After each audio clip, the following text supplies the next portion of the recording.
Yo puedo empezar saludándolos a todos ustedes, ¿no? Como presidente de ASUR. Este ciclo de conversatorios, proyectos y actores territoriales es un ciclo nuevo. Ya desde el año pasado en ASUR teníamos este tipo de conversatorios, de espacios, digamos, mensuales, con invitados en torno a un tema. Se cerró este ciclo pasado, empieza este nuevo con este tema genérico, ¿no? De proyectos y actores territoriales. Yo no sé si quizás Nicolás después va a anunciar un poco cuáles serían los temas siguientes.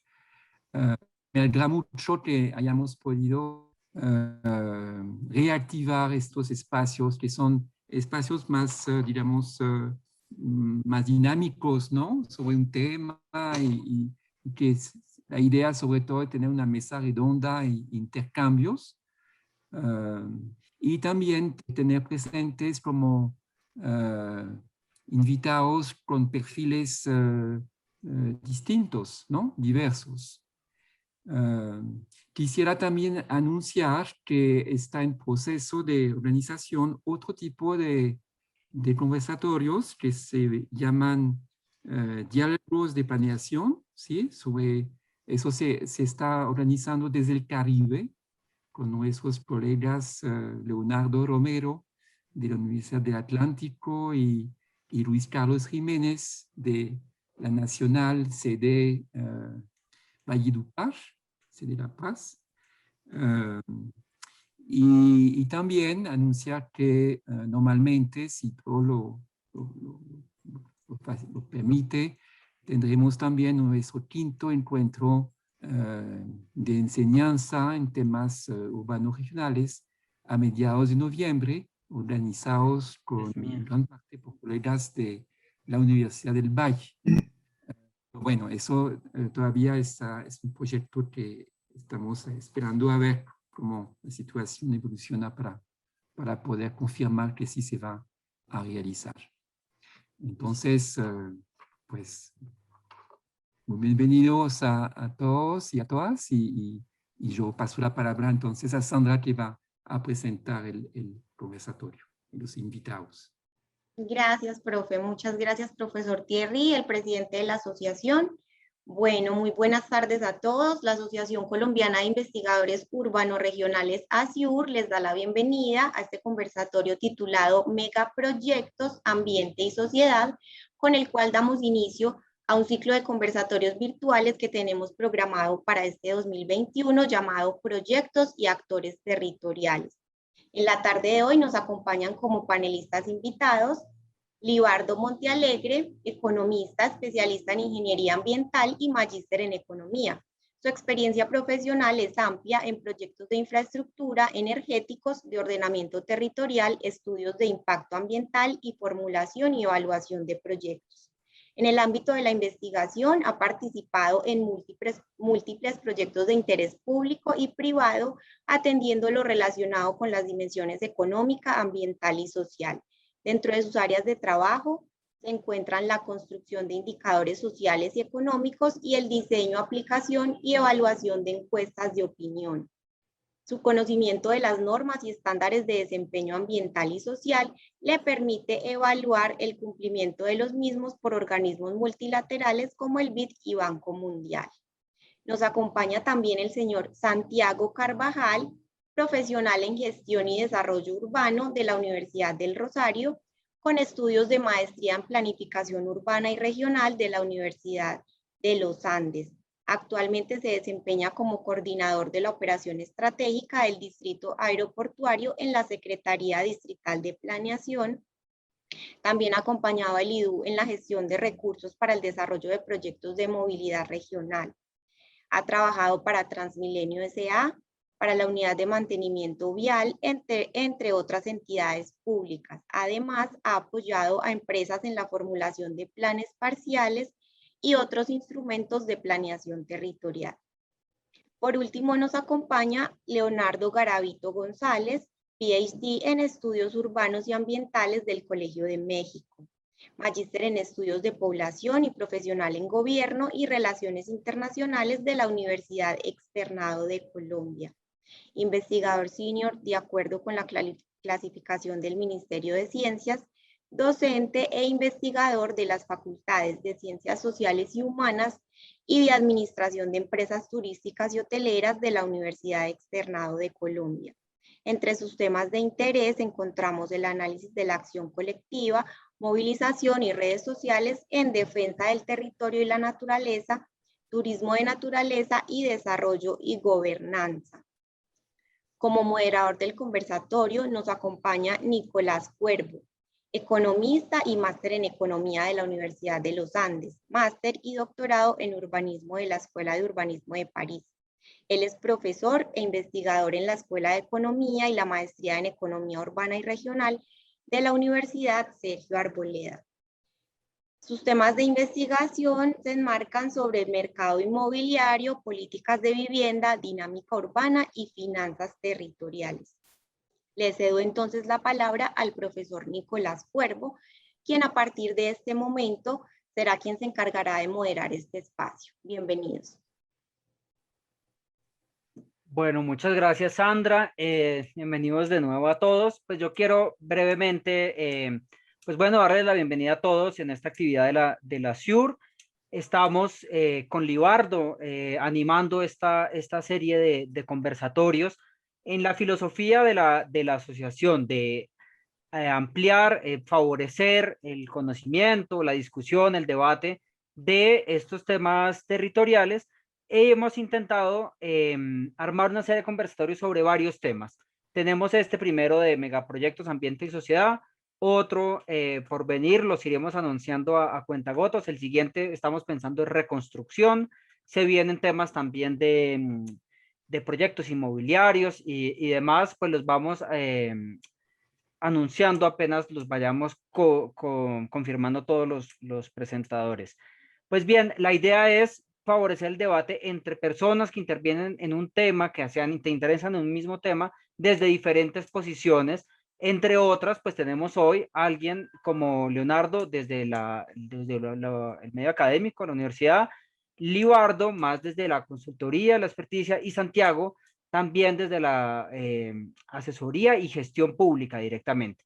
Estos tres roles pues nos interesan, que nos conozcamos entre nosotros, que veamos cuáles son las perspectivas, los temas, las preocupaciones de cada uno, buscar así favorecer las convergencias y los temas de interés común.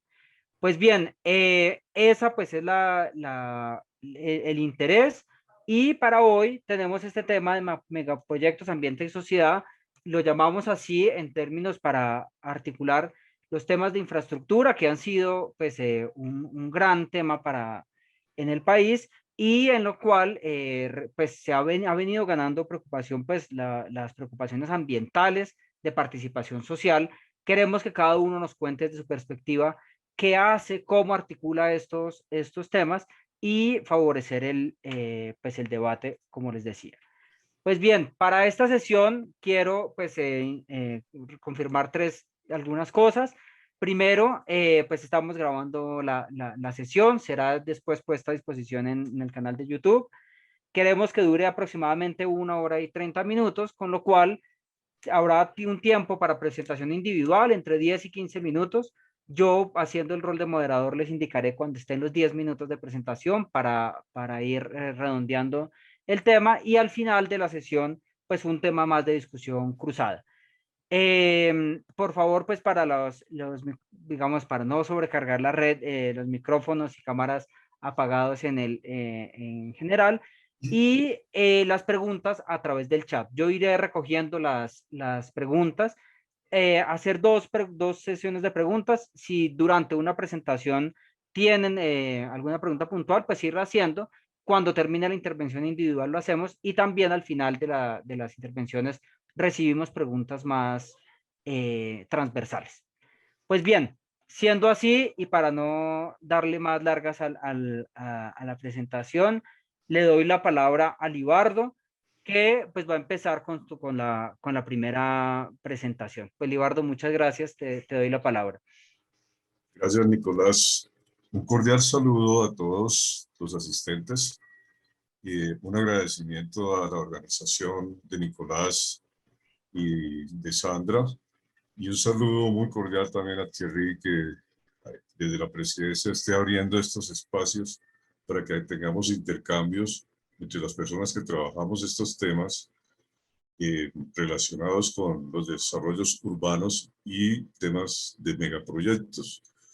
Con Nicolás discutíamos la importancia de acercar el mundo real a la academia e intercambiar visiones y experiencias con la gente que hace ese mundo real. Entonces, creo que aquí hay tres modos de ver este tipo de cosas.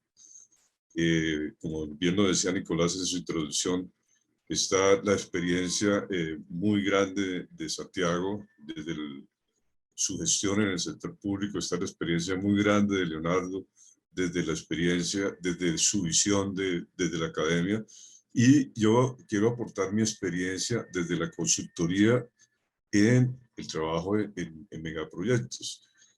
Y quisiera en este espacio que se me ha aportado, pues creo que es muy breve, ¿no? 10 minutos, pero lo vamos a hacer. Quisiera aportar un instrumental que ayude tanto al profesional que está entrando en este mundo como al profesor que está transmitiendo un conocimiento a ese estudiante en la universidad. Y compartirlo también con los profesionales que estamos trabajando alrededor de esos temas de megaproyectos. Yo le hago una señal, Nicolás, cambiamos. Consideré necesario acotar esta presentación a una cosa muy concreta, que son las guías para la evaluación para los sistemas de gestión ambiental y social y de gobernanza que está utilizando la Banca Multilateral de Desarrollo en este momento.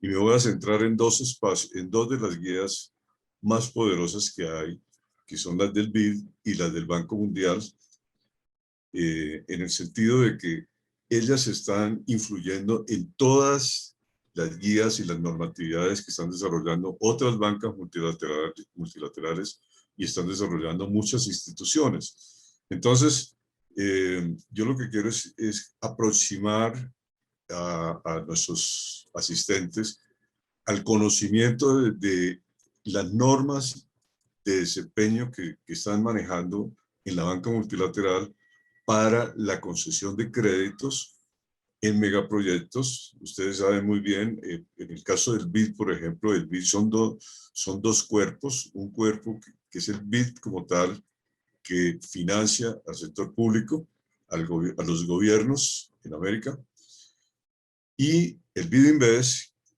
que financia el sector privado. En el año pasado, en el 2020, se terminó un proceso donde adaptaron su normatividad, que antes la llamaban salvaguardas ambientales y sociales, la adaptaron a un paso adelante, que son las normas de desempeño ambiental y social. Aquí hay una sutileza que no es tan pequeña, porque aquí se está empezando a pensar en términos de el riesgo de un proyecto. Y ese riesgo de un proyecto está atravesado por 10 temas muy precisos que identifican las normas de desempeño de la política del BID. Voy a tratar de resumir los temas lo más rápido posible. Hay un tema, la norma de desempeño número 1 es como el paraguas, es donde se hace la declaración de principios en relación con cualquier proyecto. Se tiene que tener claridad de qué es lo que se va a hacer con el proyecto, dónde se va a hacer, cuáles son sus impactos potenciales, ambientales y sociales. Todo esto viene de la mano del EIA, el estudio de impacto ambiental y el plan de manejo que se presenta en el respectivo proyecto. Entonces, aquí tiene que quedar muy claro cuál es el planteamiento del proyecto y ya empieza el relacionamiento con el desempeño ambiental y social. La norma de desempeño número 2 se relaciona con los temas de trabajo y condiciones laborales. La seguridad y salud en el trabajo es algo a lo cual la banca multilateral le está poniendo mucho cuidado. Y ustedes dirán, bueno, ¿y esto qué? Pues claro que tiene una relación en el sentido de que un proyecto que no tenga mucha claridad sobre cómo va a ser su manejo de la seguridad y salud en el trabajo puede tener dificultades, como lo tuvieron varios proyectos hidroeléctricos en el Ecuador. Ustedes saben, Ecuador en este momento ya inclusive es un vendedor de energía para Colombia, y ha desarrollado unos proyectos hidroeléctricos de mucho calado, conducidos, gestionados por chinos, y a los chinos realmente no les importaba mucho esto del trabajo y condiciones laborales. La banca multilateral, en este caso el BID, les exigió y les tocó ajustarse a la normatividad internacional que se refleja desde la OIT, la normatividad local, y en ese sentido la banca cumplió una tarea muy seria, muy importante, de beneficio al trabajador de esos proyectos. La norma de 3 se refiere a la eficiencia en el uso de los recursos y prevención de la contaminación. Aquí ya entramos en un tema ambiental fuerte y tiene que ver con especialmente una cosa que se llama en la banca multilateral las listas de exclusión. Entonces, cada banco tiene unas listas de proyectos que no son financiables. Por ejemplo, es increíble, y eso pues, a uno le puede parecer un poco extraño. El BID está tratando de está decidido a no financiar proyectos de hidrocarburos, en el sentido de que pues, son contaminantes, y se supone que la banca está tratando de apoyar una economía descarbonizada. Otro tema es la salud y seguridad. El otro tema siguiente es la norma de desempeño de salud y seguridad de la comunidad. Ese es un tema bien interesante, es un tema que emerge en esta revisión y está ligado a la norma 10, que es la participación de las partes interesadas, en el sentido de que la salud, la seguridad y la salud no es solo de las condiciones laborales de los trabajadores del proyecto, sino también de la comunidad del área de influencia del proyecto. Ese es un paso muy interesante que está dando la banca multilateral, en este caso concreto el BID. La adquisición de tierras y el reasentamiento involuntario. Ese es un tema que de alguna manera se ha ido superando, en el sentido de que ya en este momento los proyectos todos tienen mucho cuidado en que no haya afectación. Yo no sé si ustedes recuerdan el caso de Guatavita la Vieja, que fue inundada totalmente, y hubo un traslado completo de un pueblo, le fundaron un pueblo al lado de Sesquilé. La gente se quejaba de su desarraigo, de sus espacios, etc. Eso ocurrió en todo el mundo, en su momento, en esa década. Pero de ahí el mundo aprendió que no hay que desarraigar ni generar reasentamientos involuntarios, porque son más los problemas que se generan que las soluciones que se obtienen. Eso es una lección aprendida.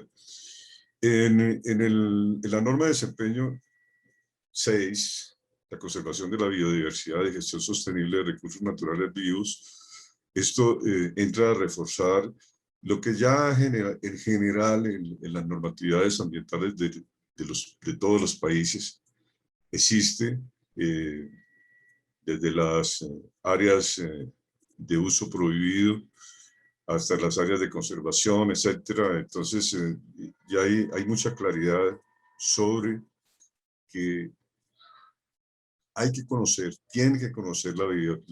tiene que conocer la biodiversidad y los recursos en el área de influencia de un proyecto, de tal manera que se hagan las medidas de preservación y conservación. Todos ustedes conocen la jerarquía de la mitigación, que es evitar, minimizar, restaurar y compensar. La idea es no llegar a compensar, sino evitar. Pero entre eso están los dos grises, que es el minimizar y restaurar. En ese caso, los evaluadores de los proyectos, y en este caso también esta banca comprometida con estos temas, está mirando con lupa que no haya afectaciones a áreas de conservación ni afectaciones a recursos naturales vivos.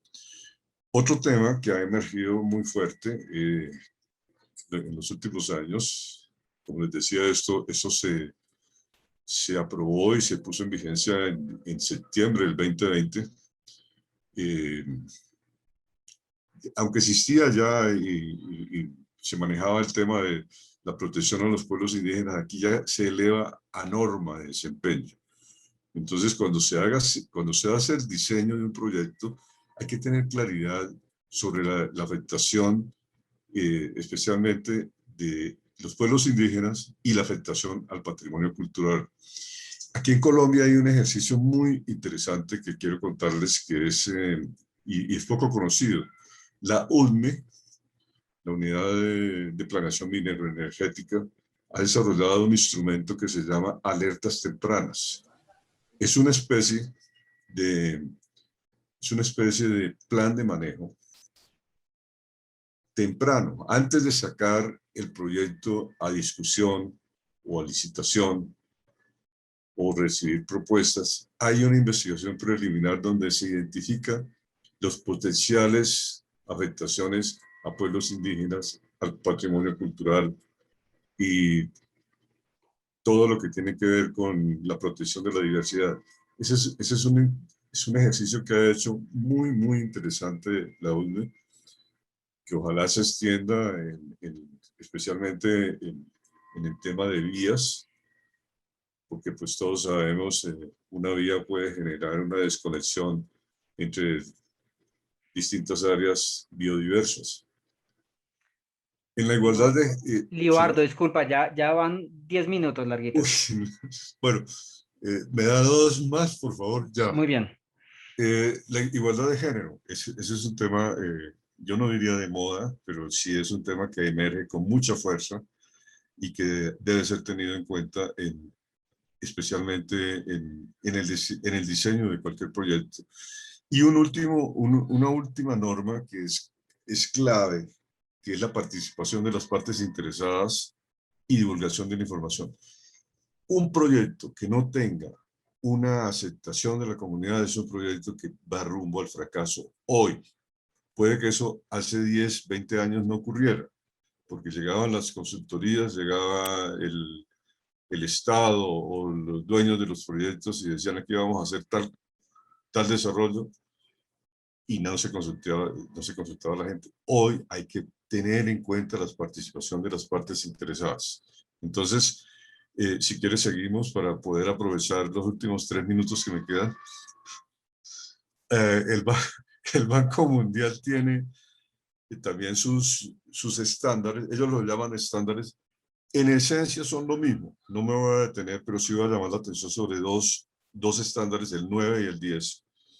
Que el Banco Mundial en el estándar 9 dice la responsabilidad va hasta el intermediario financiero, no es solo del banco, no es Banco Mundial el que tiene que responder desde el punto de vista del control de que las normas ambientales de gestión ambiental y social se cumplan. Eso es bien interesante, ese planteamiento. Y hay otro que es, bueno, aquí ya hablamos de las partes interesadas, seguimos, por favor. Los temas comunes en aspectos ambientales, Nicolás, pues ya los miramos. Los temas comunes son propósitos de política, la prevención de la contaminación, la mitigación y adaptación al cambio climático, la protección a la diversidad, la gestión de riesgos de desastres en ambientales. En social se le da mucha fuerza a un tema que es transversal en todos los análisis sociales, que son los derechos humanos. Y hay una cosa nueva que vale la pena que se tenga en cuenta, que es las represalias. Hay ya todo un desarrollo teórico alrededor de la forma como se debe permitir la reclamación y que no haya represalias. Entonces, en ese sentido, la banca multilateral también está trabajando alrededor de esos temas. No me detengo en las demás cosas que ya de alguna manera las habíamos tocado. Seguimos. Un tema que, Nicolás, un tema que es bien interesante y creo que Leonardo va a profundizar en él es en la gobernanza.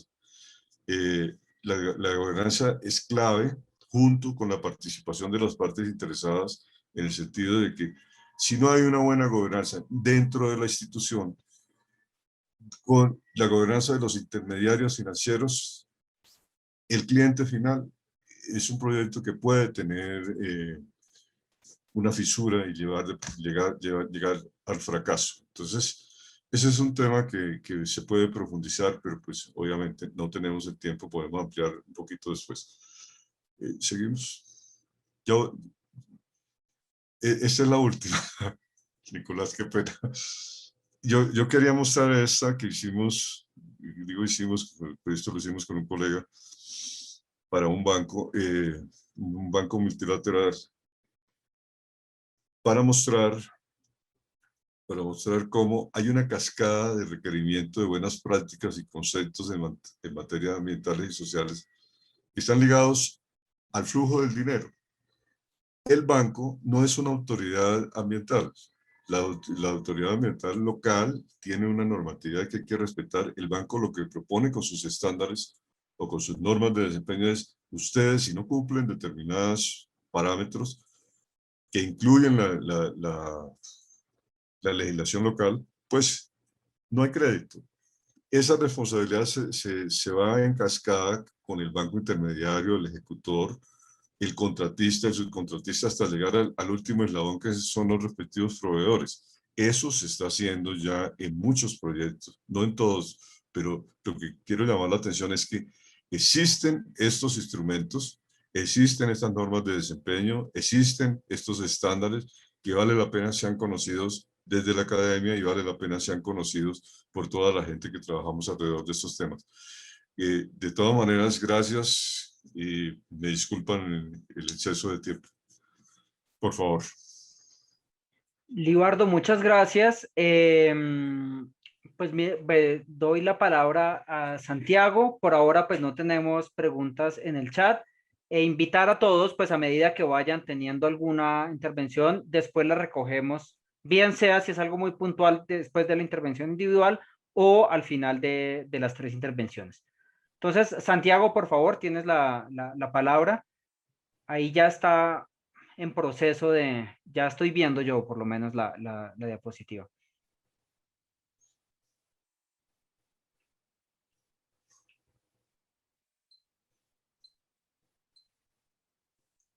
Santiago, no te escuchamos, creo que tiene el micrófono cerrado, ¿será? Sí. Santi, tiene el micrófono cerrado.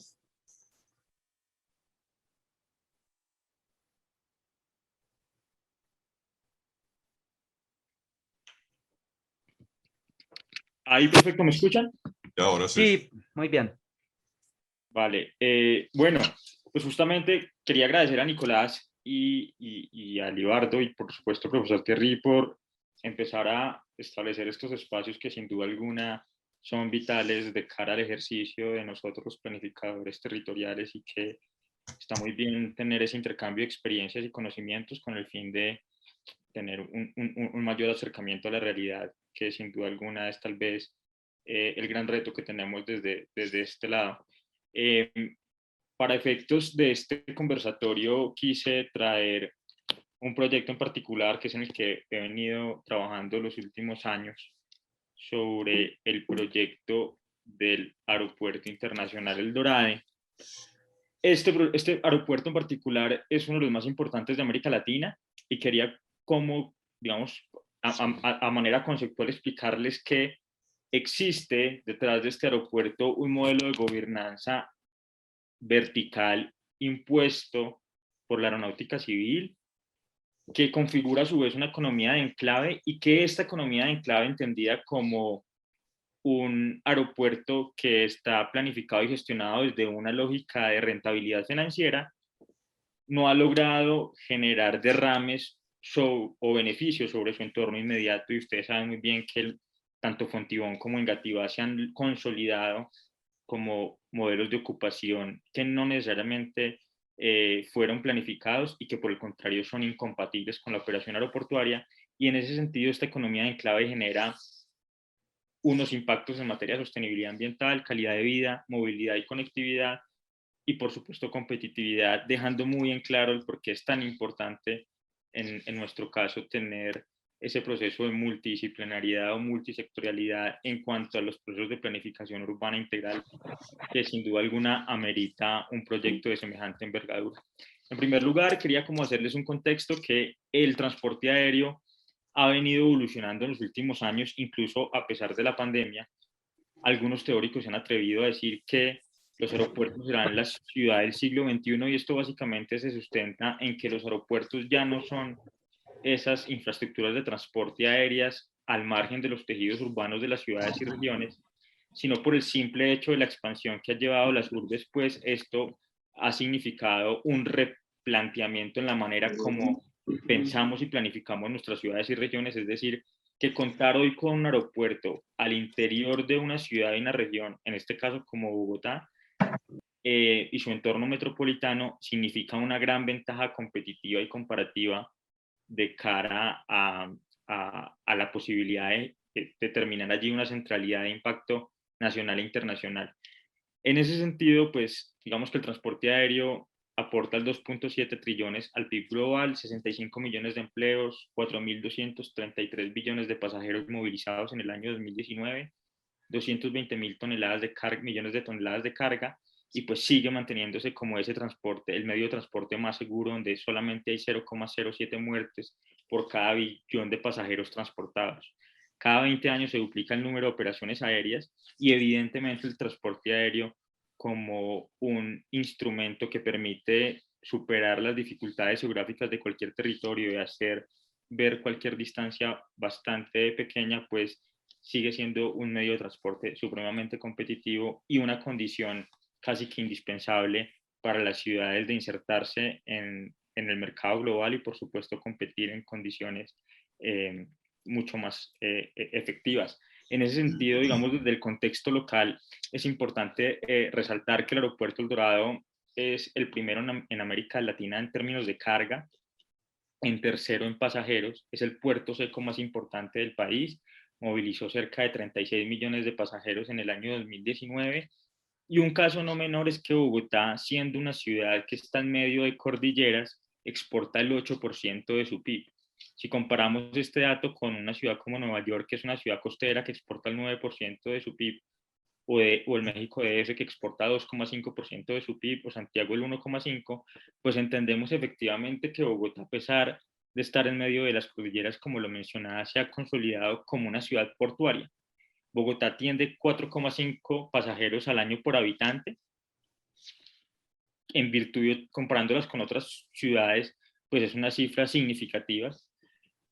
Sao Paulo atiende 3,4 pasajeros al año por habitante, y Londres 12, y una ciudad como Dubái, por ejemplo, 24. Esto simplemente para explicar la capacidad que tiene el transporte aéreo de jalonar los demás sectores de la economía de una ciudad y una región. Pues cuenta con el corredor logístico más importante del país, que es el corredor de la calle 13, donde pasan alrededor de 13.200 vehículos carga diarios.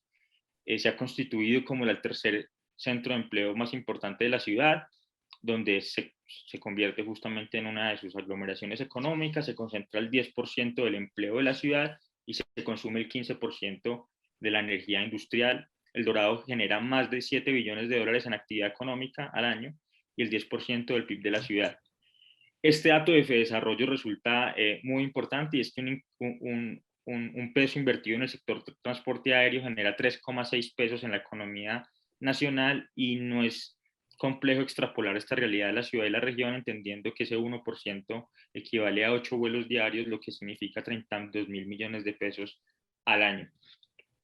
Pero ¿por qué les contaba al principio que se configura una economía de enclave o hay un modelo de no gobernanza al interior del aeropuerto que también genera unos impactos importantes sobre su entorno urbano regional?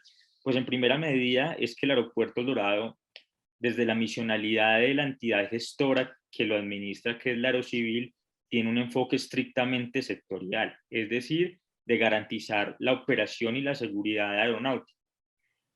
Ello va de la mano con la concesión que está hasta 2027, que también tiene una lógica de rentabilidad financiera, y al mismo tiempo la Constitución y la Ley de Ordenamiento Territorial definen a los aeropuertos y puertos del país como unas determinantes de superior jerarquía en materia de ordenamiento territorial. ¿Esto qué implicaciones tiene en la práctica? Que este tipo de infraestructuras generan un poder absoluto y una autonomía que, sin duda alguna, también configura una suerte de sometimiento sobre las autoridades locales y las comunidades vecinas. Es decir, que lo que pase puertas adentro del aeropuerto es jurisdicción de la nación y sobre ello se tienen que acoger las entidades territoriales. Asimismo, este tipo de infraestructuras tienen la potestad y la competencia de definir sus áreas de influencia. Y la área de influencia del aeropuerto la definió en el año 99, donde definió que no se podían consolidar allí usos residenciales, pero en la práctica eso era lo que había. Entonces, un poco para contarles que lo que pasa al interior del aeropuerto es que también hay una proliferación de actores e instrumentos que ha sido muy complejo para Aerocivil como entidad gestora garantizar incluso al interior una misma línea de acción. ¿Por qué? Porque tenemos a la Aerocivil, que tiene un contrato donde la entidad contratante es la ANI y esa entidad contratante sobre el concesionario PAIN. Tenemos a las aerolíneas, a los operadores logísticos, a las fuerzas militares CATAM, que se resisten a encontrar otro aeropuerto donde localizarse. Tenemos además a la DIANA, Policía Nacional, Antinarcóticos, Migración Colombia, todos estos actores, incluso algunos más, compitiendo por lo que sucede puertas adentro en materia de suelo aéreo disponible para llevar a cabo sus actividades. Y si nosotros abrimos un poco este espectro, pues nos encontramos a que finalmente estos se configuran, son una suerte de instrumentos que no solamente no están en la misma sintonía, sino que también son incompatibles. Por ejemplo, el Aerocivil, pues instrumento de planeación por excelencia es el Plan Maestro, que hoy por hoy no tiene pensado un proceso de expansión del aeropuerto, más allá que está el proyecto Aeropuerto Dorado 2 o la pista 3 en Funza, pero son proyectos aún sin fuente de financiación, sin licencia ambiental, por ende el esfuerzo más grande hoy por hoy está dentro del Aeropuerto Dorado. Tenemos a OPAIN con su contrato de concesión, la ANLA que hace las veces como de mediador con su licencia ambiental, por ser justamente una infraestructura del orden nacional, y el Aerocivil también define, como les mencionaba, su área de influencia directa. Bogotá, por su parte, pues tiene su plan de ordenamiento territorial, donde, como les menciono, y los demás municipios de la Sabana deben acogerse a estas determinantes de superior jerarquía, incluso sus áreas de influencia, y también cuenta con su operación estratégica priorizada en el plan de ordenamiento territorial, que es en el proyecto que hemos venido trabajando. Esta operación estratégica se adoptó en diciembre de 2019 y por su parte, pues las autoridades locales Fontibón y Engativá cuentan con sus planes de desarrollo local, pero también ven al aeropuerto como un mal vecino, como una barrera física que no necesariamente interlocuta en términos de beneficios sobre su entorno inmediato. Y los municipios vecinos que están en procesos de revisión de sus planes de ordenamiento territorial y pues la gobernación con su plan de ordenamiento departamental, aún sin un piso jurídico muy claro, pero pues que toda esta configuración de instrumentos y dispersión de esfuerzos al mismo tiempo lo que hace es casi que tener una colcha de retazos y no tener muy clara esa gobernanza del territorio, que sin duda alguna, si contáramos con un aeropuerto de la magnitud que tiene el aeropuerto hoy, con ordenamiento o con un modelo de ocupación funcional y acorde con esta actividad aeroportuaria, con unas medidas de mitigación efectivas, seguramente sería una ciudad-región aeroportuaria, tal vez una de las más importantes de América Latina. Y esto se basa básicamente en algunos conceptos de planificación urbana centrada en aeropuertos, en donde si ustedes ven tanto ciudad-aeropuerto, Aerópolis Airfront, aeropuerto corredor, el modelo AIREA, son modelos que entienden esa necesidad de tener una autonomía moderada o alta, pero que nunca esa autonomía recae sobre una sola institución, y si fuese así, pues la capacidad sería lo suficientemente importante como para garantizar que no se configuren esos modelos de desarrollo tipo enclave en donde la perspectiva no sea solamente sectorial, es decir, que no sea solamente enfocada en el transporte, sino que entienda otras dimensiones de desarrollo, por ejemplo, el tema ambiental, por ejemplo, la inclusión social, por ejemplo, el desarrollo económico local y la competitividad que se podría jalonar en torno a una infraestructura de semejante envergadura. Incluso algunos teóricos han advertido que se asume que el resultado de la coordinación entre actores genera los suficientes ganancias para compensar las externalidades negativas que genera la operación aeroportuaria. Y esto es básicamente lo que no sucede en el aeropuerto El Dorado. ¿Por qué? Porque tenemos un modelo de desarrollo tipo enclave que se asemeja, incluso guardando las proporciones, a lo que sucede con el puerto de Buenaventura, donde la autonomía es bastante alta en cabeza del Aerocivil, pero pues la capacidad sigue siendo sectorial y enfocada al transporte, es decir, puertas adentro del aeropuerto, y esto al final pues tiene unas implicaciones muy grandes en el entorno. Santiago, discúlpame, ya van 10 minutos larguitos para ir. Perfecto. En primer lugar, les quería contar que el aeropuerto está exento de pago de predial y plusvalías, más allá que es una de las concesiones más rentables del país. El aeropuerto no ha generado ingresos en las entidades territoriales o en las arcas de Bogotá y los municipios vecinos. Es una determinante de superior jerarquía y eso le da un poder absoluto, como les mencionaba. El poder de la tasa aeroportuaria, pues para beneficiar el entorno inmediato, digamos que hoy no existe. La tasa aeroportuaria se reinvierte en otros aeropuertos del país para su modernización y mantenimiento. Y pues la contraprestación aeroportuaria, que fue una herramienta que creó la Ley de Crecimiento Económico de la 2010, se aplazó por uno de los decretos presidenciales que se expidieron en el marco de la pandemia. Esto en general pues genera este tipo de efectos en calidad de vida, desconexión del aeropuerto Dorado y su entorno, y un desaprovechamiento económico del aeropuerto y su entorno. Y básicamente les voy a contar en qué consiste el tema de calidad de vida. En este ámbito, que es el ámbito definido como la operación estratégica de distrito aeroportuario, viven cerca de 327.000 personas. Desde el inicio de la operación de la pista norte, empezaron a generarse una comunidad bastante, digamos, organizada sobre los efectos que genera un aeropuerto de semejante envergadura. Pero si ustedes ven, cuando decíamos que el área de influencia la define el Aerocivil, pues la zona de impacto, cuando la definieron, ya habían 85.000 personas. ¿Esto qué quiere decir? Que hay unas personas que viven en donde justamente no se permitiría, según la OASI, porque el daño es superior a los 65 decibeles que genera el aeropuerto. Son 587 manzanas, de las cuales 84% tienen residentes, y hay 182 habitantes por manzana. ¿Esto qué genera? Pues una contaminación acústica y una presión sonora, un daño importantísimo sobre esas comunidades vecinas, restricciones de uso y edificabilidad inaplicables que fueron impuestas por Aerocivil. Incluso hoy en el nuevo POT se tienen que recoger esas restricciones. Hay una carencia de sistemas urbanos de soporte, y es que no solamente se restringen los usos residenciales, sino que también los dotacionales de salud y educación, lo cual condena una precariedad aún mayor. Hay un desentendimiento de la problemática generada por el Estado, es decir, como Estado no hemos podido resolver este gran problema, y un clima de tensión permanente entre cualquier iniciativa pública con las comunidades vecinas. En términos de movilidad y conectividad, el aeropuerto ni siquiera pudo llevar la extensión del servicio troncal de Transmilenio, está a 2 kilómetros, y esto sucedió justamente por tensiones entre el gobierno distrital y nacional. Tenemos una dependencia absoluta del eje de la calle 26, tanto para el transporte de pasajeros como de carga, y justamente ahorita en procesos de manifestaciones, cada vez que colapsa el eje de la calle 26, pues se pone también en colapso todos los circuitos productivos del aeropuerto El Dorado y su entorno urbano regional. Y esto simplemente para demostrar que hoy por hoy los aeropuertos lo que buscan es consolidarse en el lado tierra como unos nodos de transporte multimodales, donde confluyan justamente todos los medios de transporte, y no necesariamente como sucede hoy, que solamente tenemos alimentadores y una única vía de acceso, a pesar de ser uno de los principales aeropuertos del continente.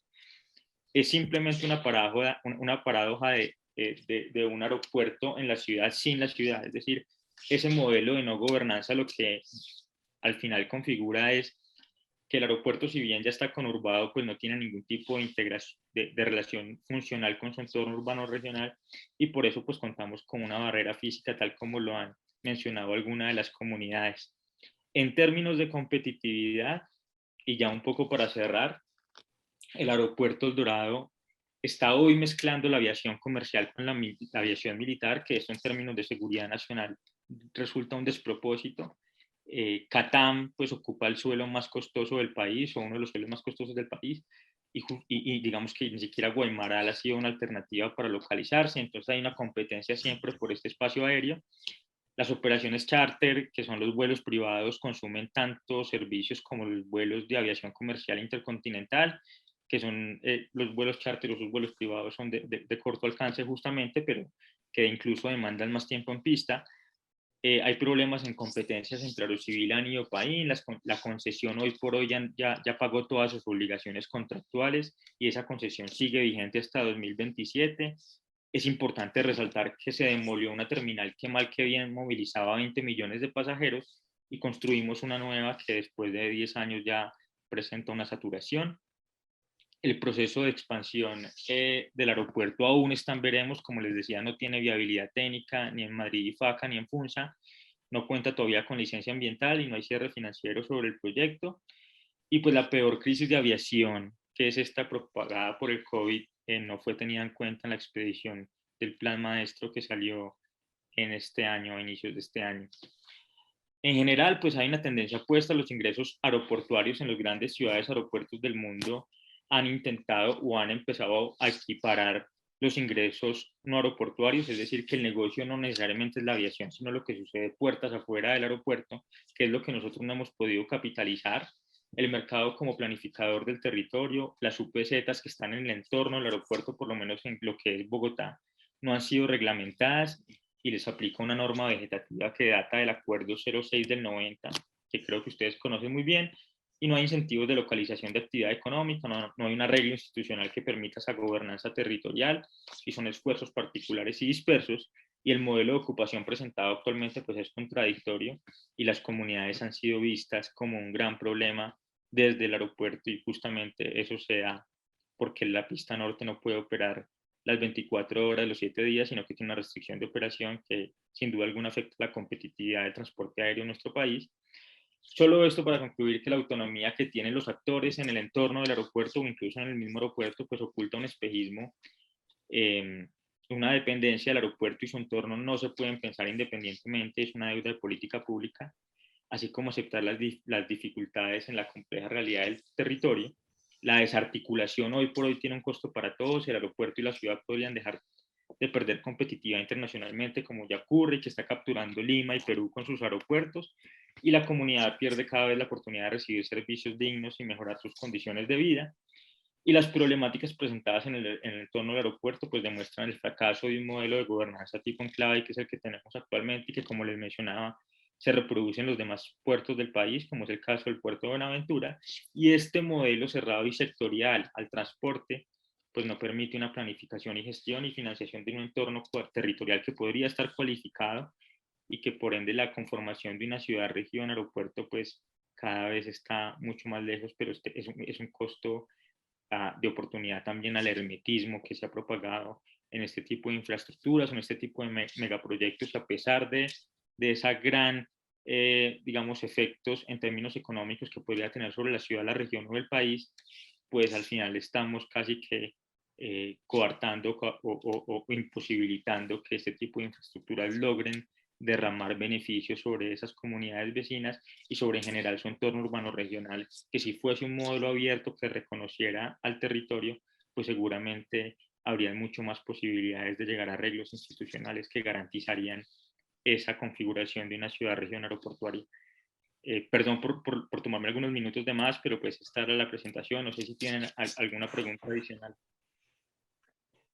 Santiago, pues muchas gracias por la presentación, una experiencia pues muy rica en detalles, como dices tú, una multiplicidad de actores de puertas adentro, ¿no? Que quienes no la conocemos, pues yo no era consciente de tanta complejidad. Entramos por la parte ambiental y veo que hay otra serie ahí de retos muy amplios, ¿no? Pues muchas gracias. Yo guardaría otras preguntas más para ahorita que cerremos, y por ahora darle la palabra a Leonardo. No sé si tú prefieres, Leonardo, mismo presentar, o yo presento acá tus diapositivas.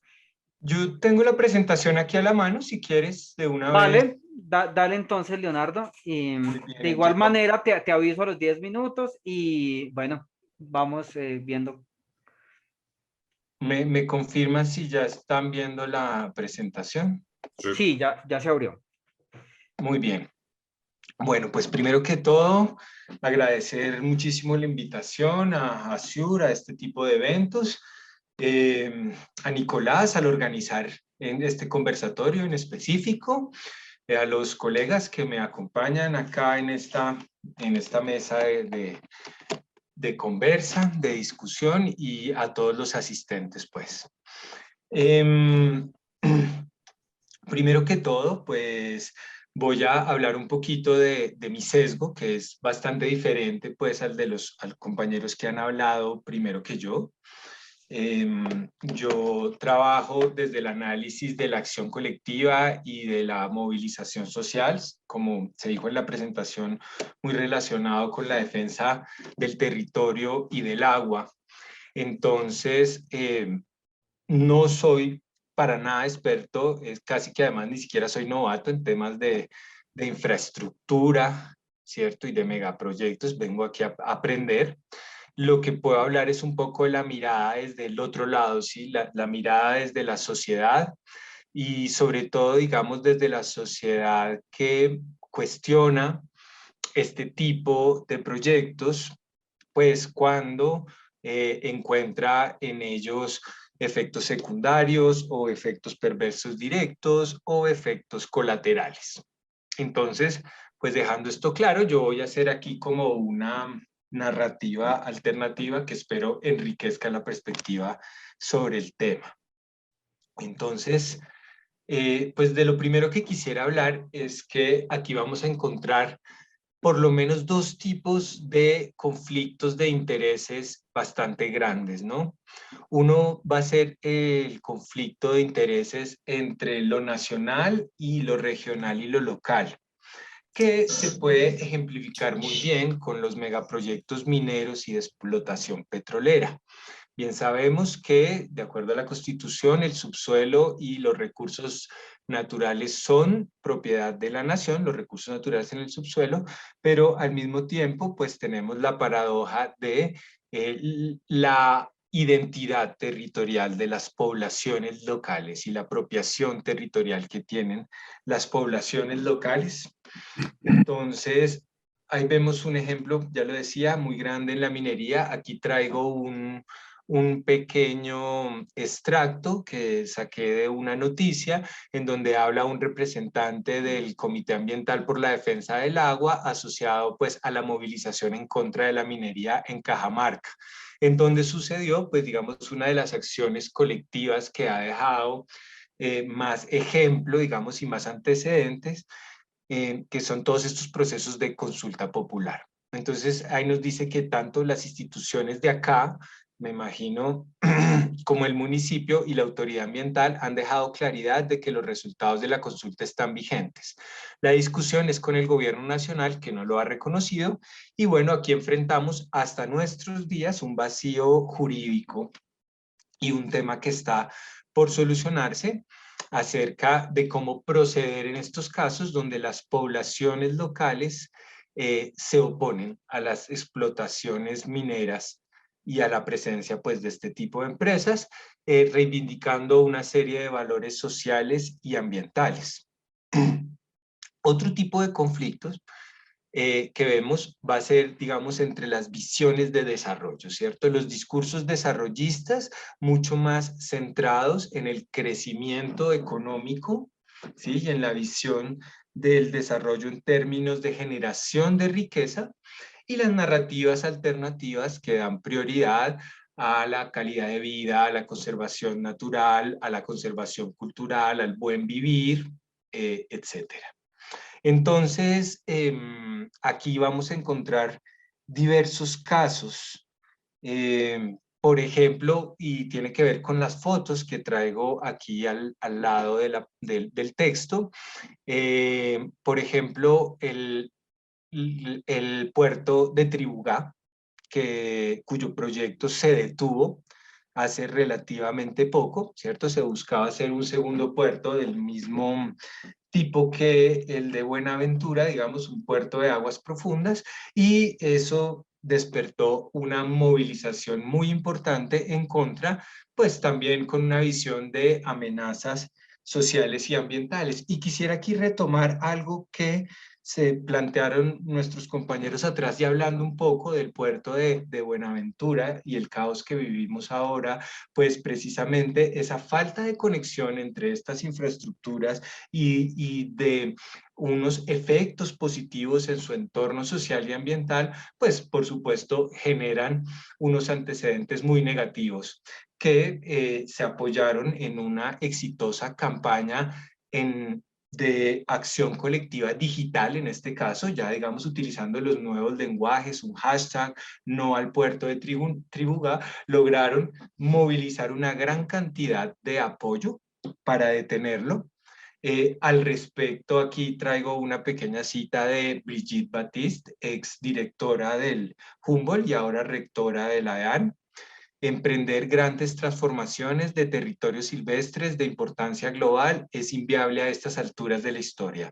Lo que deberíamos estar haciendo es reparar los daños que previas intervenciones han generado al territorio y la sociedad, sea por ignorancia o ambición. Y aquí podemos encontrar pues varios ejemplos que van por el mismo camino. No se desarrolló finalmente, pues que yo sepa no se ha desarrollado, pero a principios de este gobierno, en el Viceministerio de Turismo se estaba hablando de un proyecto de hacer un puerto de alta gama para ponerlo en Buenaventura, digamos, para turismo de alta gama, yates, este tipo de gente que recorre el mundo en barcos de lujo, pero de nuevo, con el error de estar muy, muy desconectado de las visiones de los locales. Entonces, pues así, aquí vemos enfrentados pues este tipo de narrativas que pone de un lado pues a los actores más sociales y defensores de temas ambientales, y por otro lado quienes están pensando en el crecimiento económico y el progreso en el país. Ni hablar, digamos, de lo que nos viene con los proyectos de fracking. Además, y aquí retomo un poco lo que planteó Libardo al principio, en un mundo en donde estamos caminando hacia la descarbonización, entrar en la explotación de fracking trae el riesgo gigante de terminar después con un petróleo y con unos recursos que ya el mercado no demanda, que el mercado internacional va a tender a demandar menos en la medida en que se haga esta transición hacia energías más sostenibles.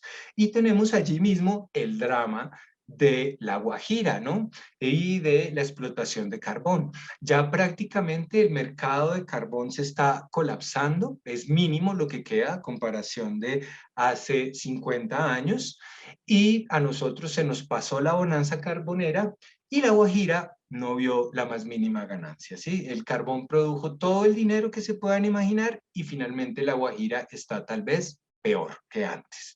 Entonces esto nos manda unas señales pues muy negativas de lo que puede pasar en estos procesos cuando no hay conexión con los actores locales.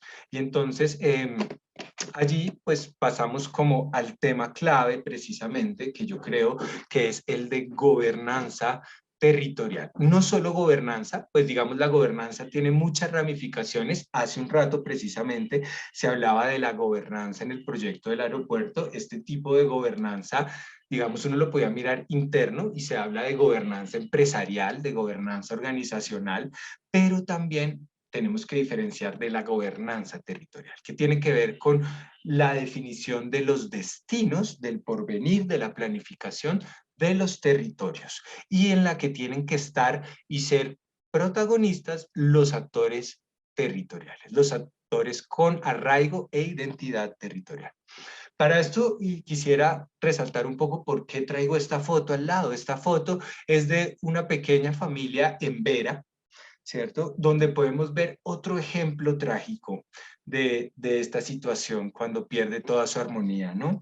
El pueblo en Vera lleva 30 años de enfrentar unas dificultades, hay que decir, mayúsculas, derivadas de los megaproyectos asociados a la infraestructura hidroeléctrica, específicamente las presas Urra 1 y Urra 2.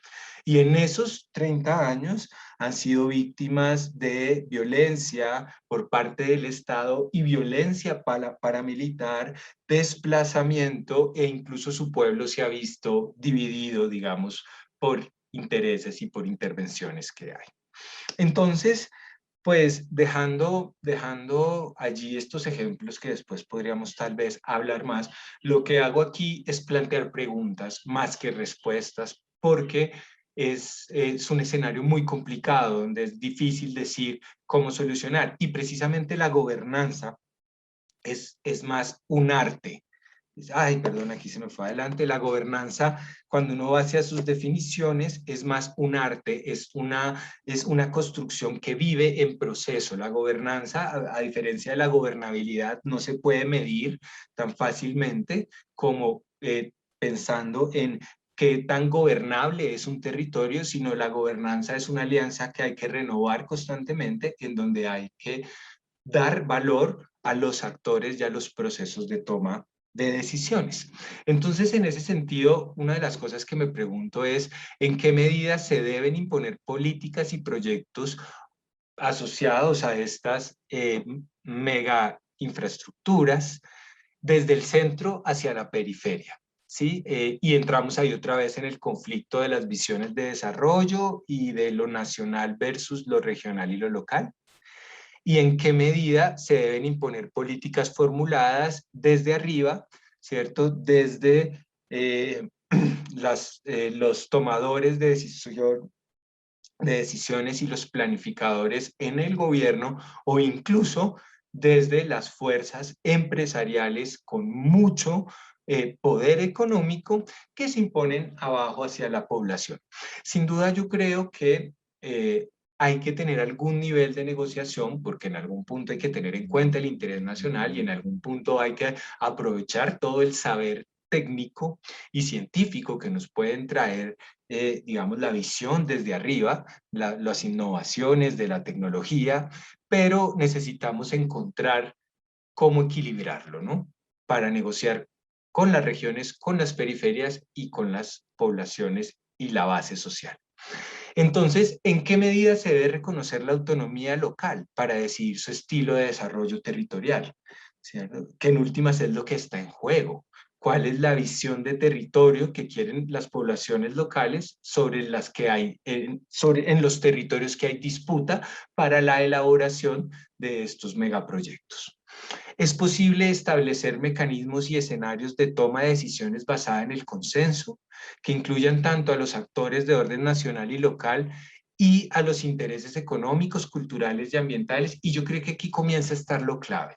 Nosotros tenemos una democracia participativa, pero que en gran medida es meramente instrumental, ¿no? Que se usa para legitimar procesos que después se llaman participativos. Van y se invitan a unos actores locales, se recogen unas firmas, se guardan unos formatos y con esto se le da legitimidad a unos procesos. Y esto claramente no es suficiente, solo es un requisito de forma.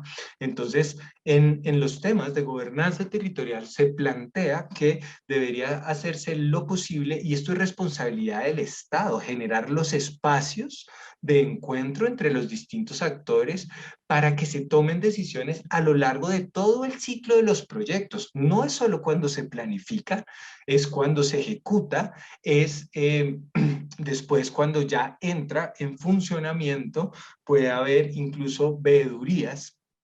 Y la idea es que los actores locales y las poblaciones locales puedan ser partícipes activamente en estos proyectos. Y sin duda, en clave de gobernanza territorial, deberían estar en el top de las prioridades para tener beneficios sobre su calidad de vida y su bienestar. Entonces, aquí una pregunta, si es posible priorizar el desarrollo social y la conservación ambiental sobre el crecimiento económico. Yo sé que esto es supremamente difícil, incluso puede sonar ingenuo, pero en el futuro próximo es un tema que no podemos evadir. El cambio climático, ¿cierto? La crisis ecológica global e incluso la crisis social que estamos viviendo, el estallido social, nos trae pistas de que si no damos importancia seriamente a la dimensión social y a la dimensión ambiental del discurso del desarrollo sostenible, que no es ideal, pero es el que logra convocar a la gran mayoría de actores privados, públicos y comunitarios, pues vamos a tener que enfrentar una cantidad creciente de crisis, de levantamientos sociales y de consecuencias ambientales negativas. Leonardo, disculpa, de tiempo ya vamos por 13 minutos. Gracias, ya estoy a punto de cerrar. Lo último es que simplemente quería resaltar que esto es una situación que no solamente sucede en Colombia, es muy importante en América Latina y pasa a todo el mundo. Y para eso simplemente traía esta lista que no la voy a leer y no es exhaustiva. La tomo de Gómez y otros autores. Aquí pongo su referencia por si a alguien le interesa, en donde nos muestra cómo hay conflictos solo en el tema de oposición y de resistencia a los proyectos hidroeléctricos y represas por todo lo largo y ancho de América Latina.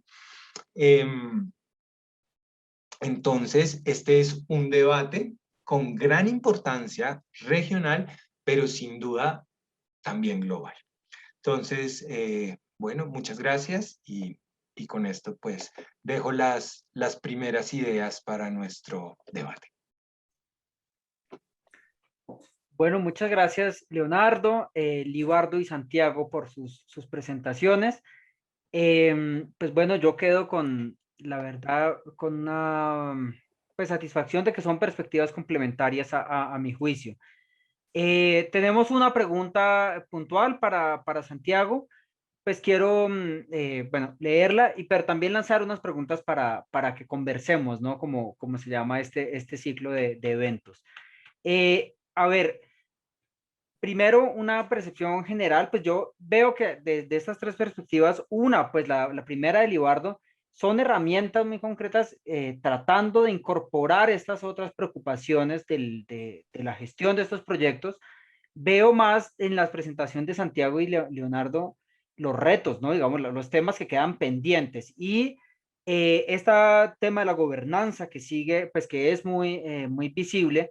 Quisiera preguntarles a ustedes tres, lanzar la pregunta desde pues, desde la perspectiva académica, de asesoría o de gestión pública directamente, por dónde poder aportar, digamos que de pronto preguntas cruzadas, ¿cierto? Santiago, como digamos que estás más desde el lado de la gestión pública, ¿qué investigaciones o qué temas podrían ser o han sido interesantes? O también en viceversa, ¿no? Digamos que Leonardo, ¿qué proyectos, qué actores públicos son aliados para la investigación? ¿En cómo podemos aquí articularnos, ¿no? Como personas interesadas sobre un mismo tema, pero desde diferentes posiciones. Eso como pregunta, reflexión general, y leo la pregunta de Víctor. Yo no sé si Santiago has visto el chat. En particular, Víctor Leonardo Noza dice, pregunta, ¿en qué manera el aeropuerto es considerado un elemento importante de la infraestructura de la ciudad o la región?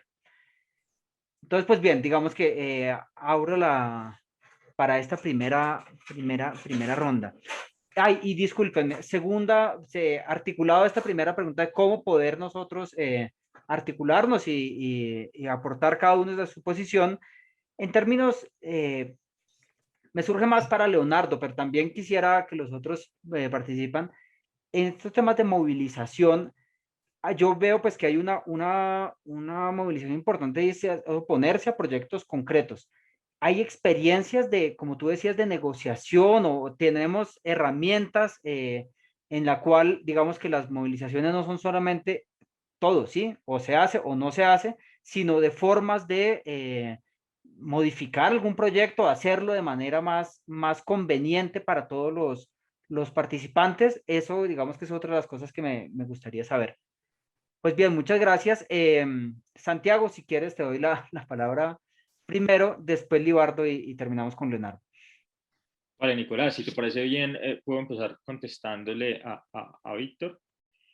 Evidentemente, yo creo que los aeropuertos, en definitiva, como les comentaba, han venido mutando en ese mito fundacional de que son infraestructuras al margen de los tejidos urbanos y hoy por hoy vienen configurando sus propios espacios, tal como ocurrió con los vehículos y las carreteras, o los trenes y las vías férreas. Hoy por hoy también están llamados a detonar sobre el territorio aledaño sus propias dinámicas, sus propias sinergias.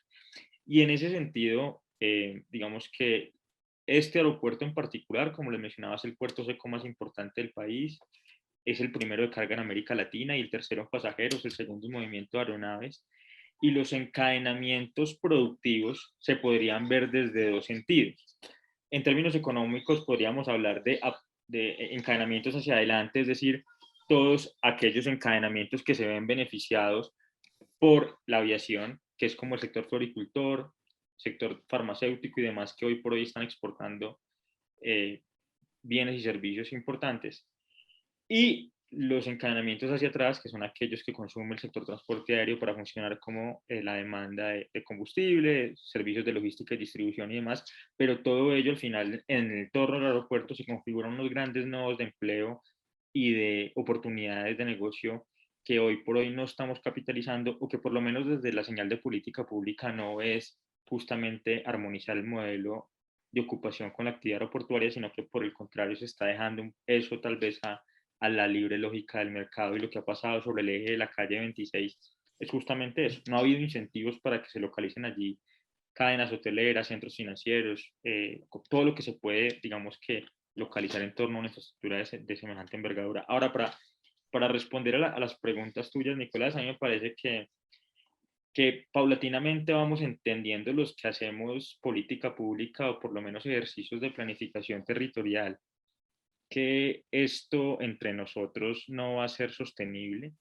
y que se requiere sí o sí de un proceso de interlocución y diálogo constante con todos los actores involucrados, institucionales de todos los niveles de gobierno, académicos, comunitarios, y es la única manera que en verdad podamos llegar a consensos y conclusiones importantes en donde logremos dar soluciones integrales a problemas estructurales, porque este problema que les planteaba el aeropuerto es un tema de un calibre muy importante, pero que hoy, por estar cada uno sumido desde su competencia y su área, pues no logramos justamente esa integralidad.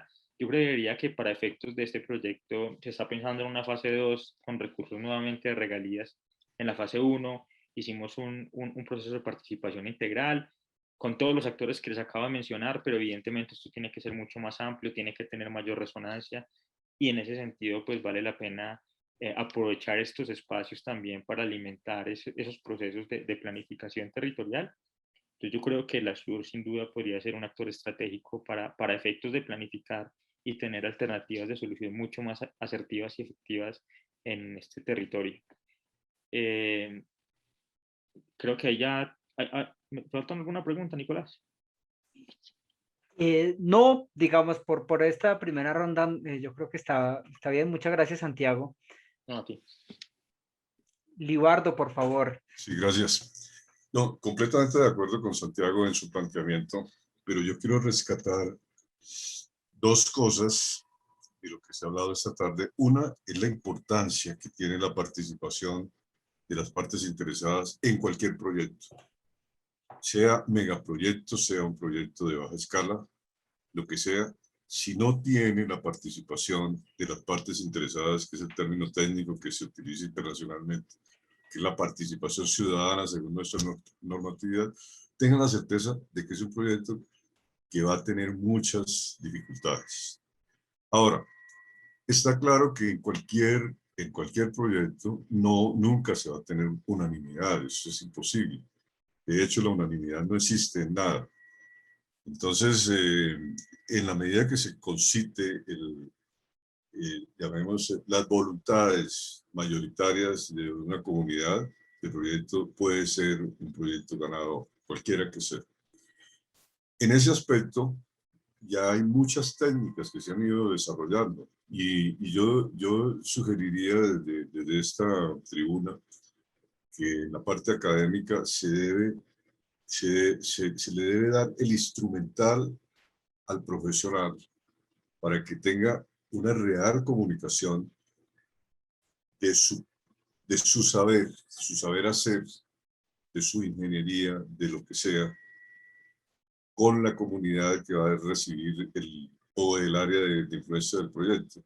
Yo leía ahora en los slides de Leonardo algo que quiero mencionar muy brevemente y no voy a abrir una discusión sobre eso, que es la gestión de ríos vivos en Colombia, que es una gestión, a mi manera de ver, porque tuve oportunidad de conocerlos en el proyecto de Hidroituango, una gestión que se va a un extremo donde nada le sirve, y eso tampoco es así. Es decir, en eso tenemos que ser racionales, porque si uno mira las cosas que ha hecho EPM, hay algo que el país no sabe. Por ejemplo, en un momento dado, EPM le entregó $100 millones, es un platal, a los 12 municipios del área de influencia del proyecto, área de influencia erróneamente definida, debemos ser claros, desde la licencia ambiental, porque no tuvieron en cuenta los municipios abajo del sitio de presa. Pero, ¿qué pasa? Los $100 millones se distribuyeron en salud, en educación, en bienestar general. ¿Ustedes habían oído de eso? Estoy casi seguro que no. Estoy absolutamente seguro que no. Y son cosas tangibles, son cosas reales, pero no hubo una comunicación. La gente de pronto no supo que eso venía como parte de un aporte, porque no formaba parte de la compensación a la que estaba obligada el proyecto, sino que decidió hacer un aporte e hicieron el aporte en consonancia con las políticas que ya en ese momento empezaba a delinear el BID. Y aclaro, no soy funcionario del BID ni promotor del BID, pero sí conozco la gestión del BID en el país.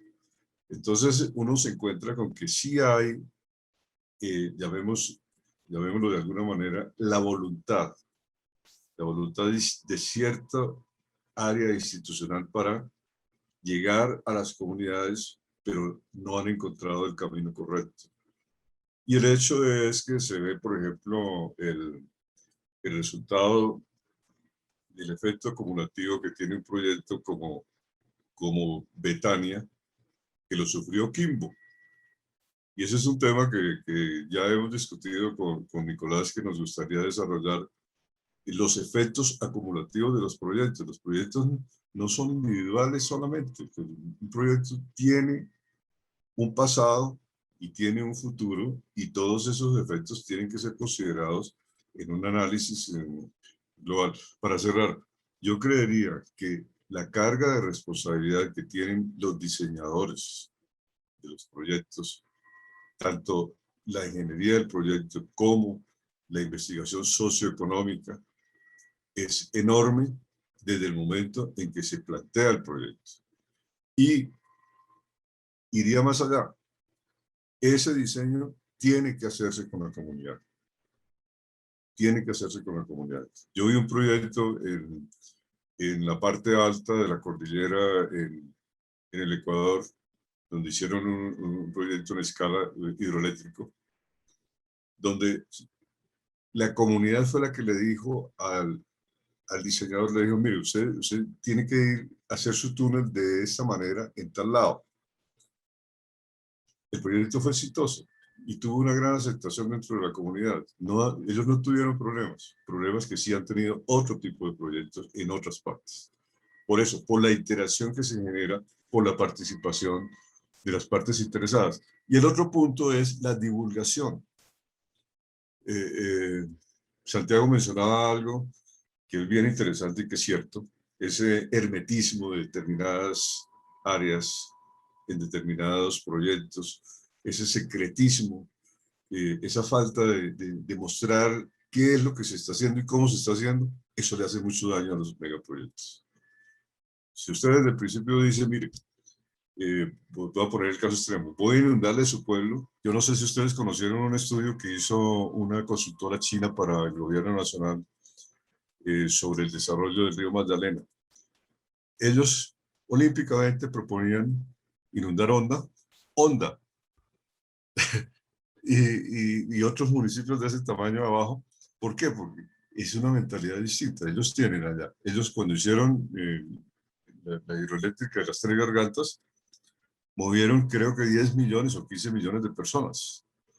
Entonces, no les importa para nosotros qué tal inundar Honda, eso no tiene presentación. Entonces, fíjese que ese conocimiento, la divulgación adecuada de las cosas, allana mucho camino en el diseño de un proyecto, y ese es el mensaje que yo quisiera dejar de este análisis. Bueno, pues sigo yo. Le agradezco mucho a Libardo el ejemplo que dio del buen, digamos, como de la buena gobernanza en el caso de la hidroeléctrica. Yo le sumaría, no hay muchos casos en esto y ahorita voy a explicar mi hipótesis por qué. Yo he encontrado, por ejemplo, en el campo de la inversión turística, algunos buenos ejemplos, por ejemplo, en España, en donde es muy activa, donde en un municipio es muy activa la comunidad y los intereses locales. Pero entonces aquí yo quisiera resaltar dos factores que creo que son claves. Uno, se necesita proceso, se necesita tiempo. O sea, los estudios que hablan sobre gobernanza y van en clave de redes sociales, de desarrollo de capital social o de desarrollo de conectividad social, pues lo que nos señalan es que estos son procesos de construcción de confianza que requieren años, 5 años, 10 años por lo menos, ¿cierto? Para empezar a ver resultados. Lo cual a mí me hace pensar, y trayendo el ejemplo de Buenaventura, que lo tenemos aquí muy a la mano, y lo que nos habló Santiago del aeropuerto El Dorado, ¿cierto? ¿Cómo es posible que haya un enclave de riqueza y prosperidad en un entorno de miseria? Y entonces pues uno podría de ahí decir, lo que pasa es que eso ya es otra visión de planificación. Se quiere hacer un proyecto valioso, importante para la nación, para la prestación de servicios. Lo primero que debería empezar es una política súper intensa de inversión social.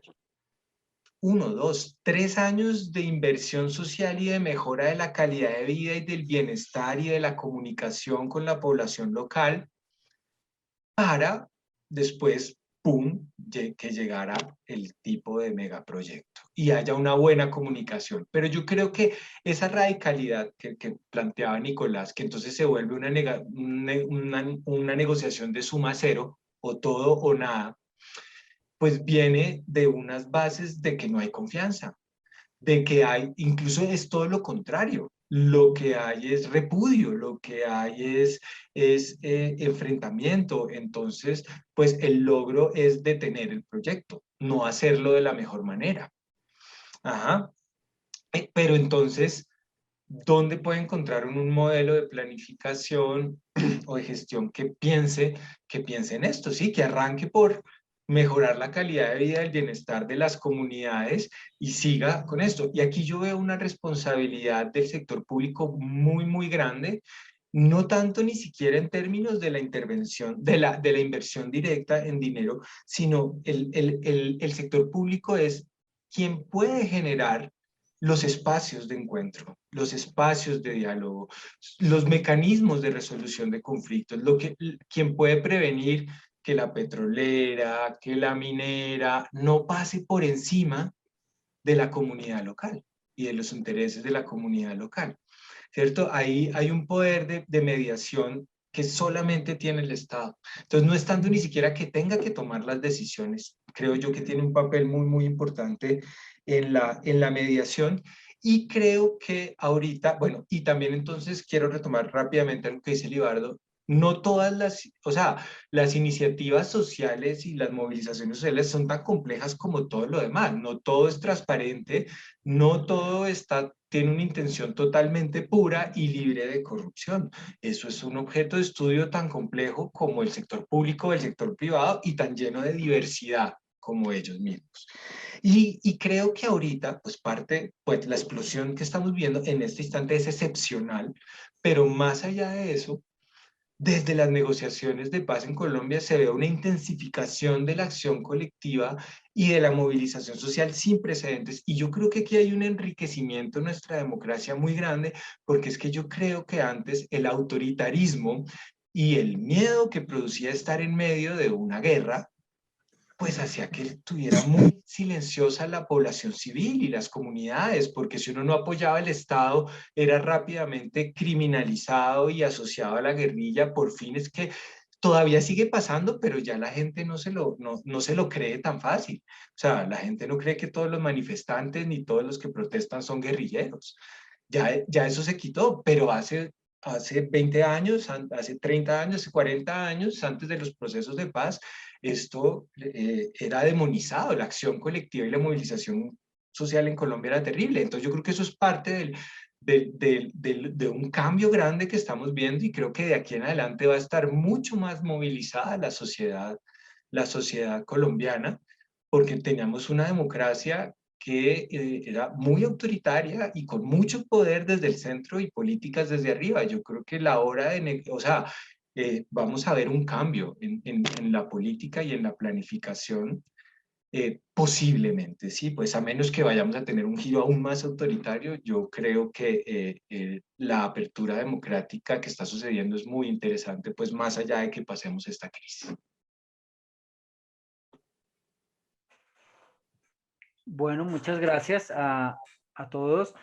Bueno, efectivamente, a mí me interesa mucho, pues, ante esta multiplicidad que señalan ustedes y en particular Leonardo, ¿cierto? De actores, de ambiciones, de proyectos, yo creo que un gran reto y en el cual, pues, debemos aportar todos, en particular, pues, nosotros desde la asociación y desde la academia, pues, a construir horizontes, ¿no? A ayudar a pensar esto que es tan difícil de comprender con tanta, armar el rompecabezas, por decirlo más coloquialmente. Y pues les agradezco, aquí yo veo pues la riqueza de las tres posiciones y bueno, aquí para darle una última pregunta a Santiago, la riqueza de experiencias concretas, ¿cierto? Que llaman mucho la atención y que permiten reflexionar sobre cosas, pues sí, más concretas. En particular, bueno, una pregunta para Santiago, está en el chat de Thierry. Dice, ¿en qué medida procesos como la descarbonización y la crisis económica que afectan directamente el tráfico aéreo pueden determinar una nueva gestión del aeropuerto? Sí, Nicolás, muchas gracias, profesor Thierry. La pregunta me parece muy importante porque este hecho de la pandemia como nunca empezó a configurar una suerte de riesgo latente en todos los actores del transporte aéreo que se vieron que se estaban hundiendo en su mismo barco en el medio de este predio y del aeropuerto y justamente pasó a nivel mundial, pero de alguna u otra manera también fue una señal en términos positivos de entender que sin el territorio el transporte aéreo pues tenderá a fracasar. Por lo cual sí hay unas señales que podríamos nosotros ir identificando en donde ya la Aerocivil, ya OPAIN, ya actores, por ejemplo, el director de Asuntos Gubernamentales de Avianca me mencionaba, nosotros estamos dispuestos a poner dinero para que, claro, el aeropuerto genera tanta riqueza que también debería generar en el entorno. Y deberían haber vehículos jurídicos, vehículos financieros que garanticen que eso pueda ser hoy, pero jurídicamente hoy no se puede. ¿Por qué no se puede? Porque un poco complementando lo que decía Leonardo, que cómo es posible tener entornos de miseria en medio de estas infraestructuras que generan tanta riqueza, pues es porque son infraestructuras del orden nacional que tienen una supremacía en materia de ordenamiento territorial. Es decir, lo que pasa al final es que la ley no solamente legitima este tipo de modelos de desarrollo, sino que también los promueve.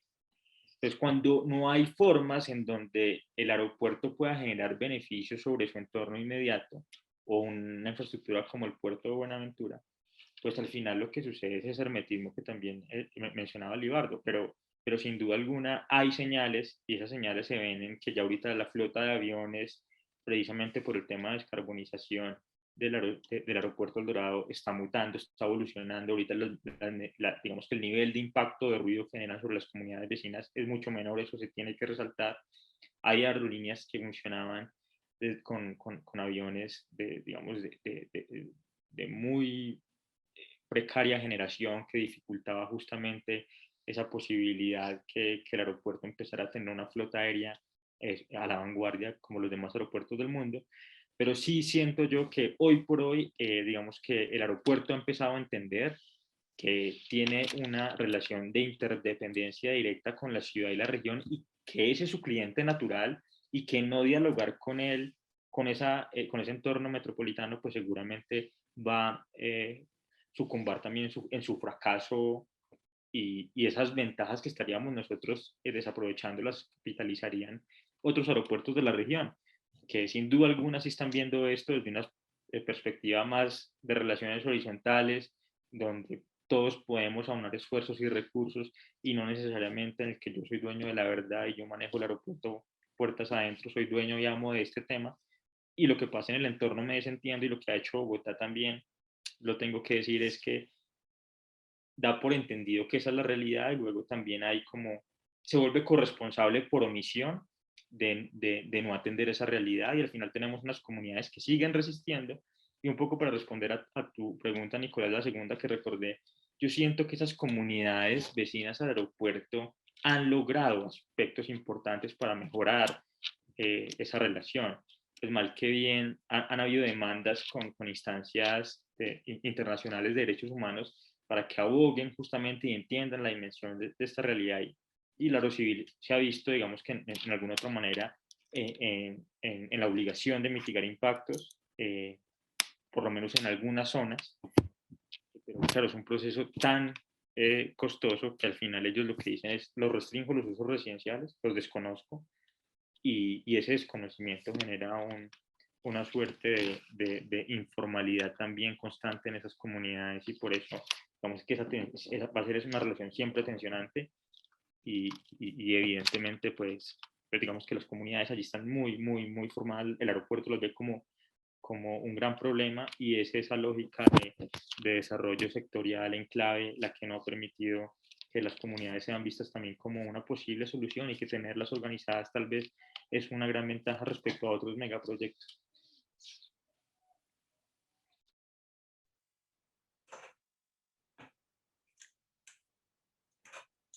Libardo, lo veo hablando, estaba con el micrófono cerrado. Sí, sí, le estoy pidiendo 2 minutos, por favor. Muy bien, no sí, sí, demoro sí. más. Miren, ustedes dos plantearon dos cosas muy importantes. Una, la gente espera un resultado de beneficio de los megaproyectos. Ese resultado se da en la medida de que haya una irrigación económica de ese proyecto. Tengan la certeza de que en todo eso detrás hay un factor económico. No olvidemos a Eric Roll. El tema es que si usted plantea un proyecto donde haya un beneficio tangible para el área de influencia del proyecto, tangible en pesos, en presupuesto, tenga la certeza de que se puede evolucionar hacia un proyecto donde haya voluntad ciudadana para apoyar. El tema del Dorado, por ejemplo, es dramático, es ver semejante chorro de plata que pasa cada día, y la verdad es que Engativá y Fontibón, pues no es que estén, no es que sean los mejores barrios de la ciudad cuando deberían ser de los mejores barrios de la ciudad. Entonces, allí hay algo que es exactamente lo que en su intervención final decía Santiago. Bueno,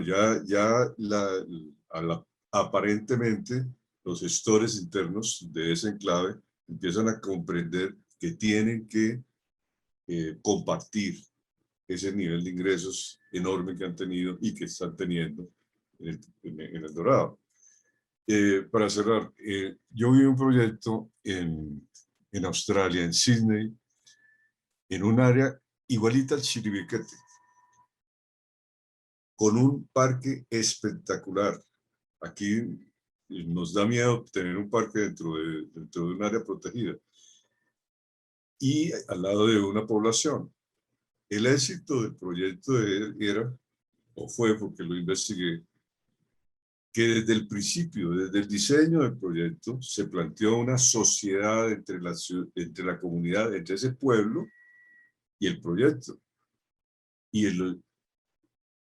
ese pueblo recibe la corriente de turismo, recibe los ingresos del turismo y recibe los beneficios de un proyecto que se desarrolló conjuntamente. Un ejemplo que a mí me pareció fascinante, que ojalá lo pudiéramos reproducir algún día en alguna parte. Gracias. Bueno, pues muchas gracias.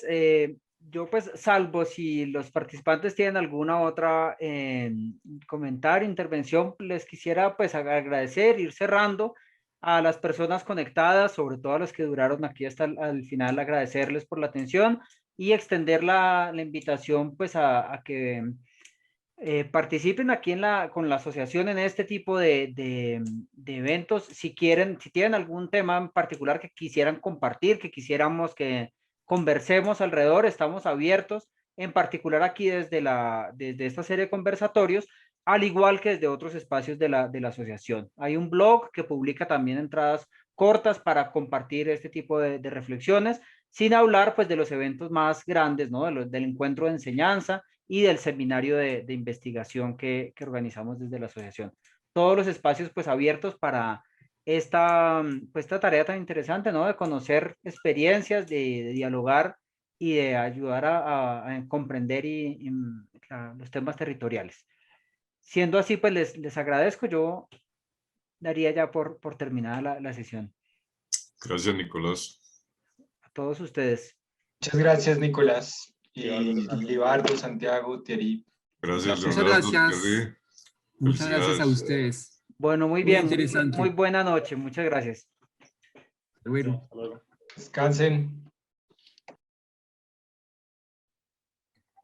Muchas gracias, Azul. A ustedes.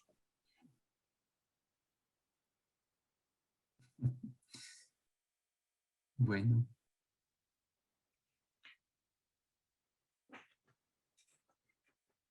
Bueno, Thierry, buena noche entonces también. Yo voy aquí Estés a muy bien. cerrar. Gracias. Adiós, Thierry. Empezó bien, sí, sí.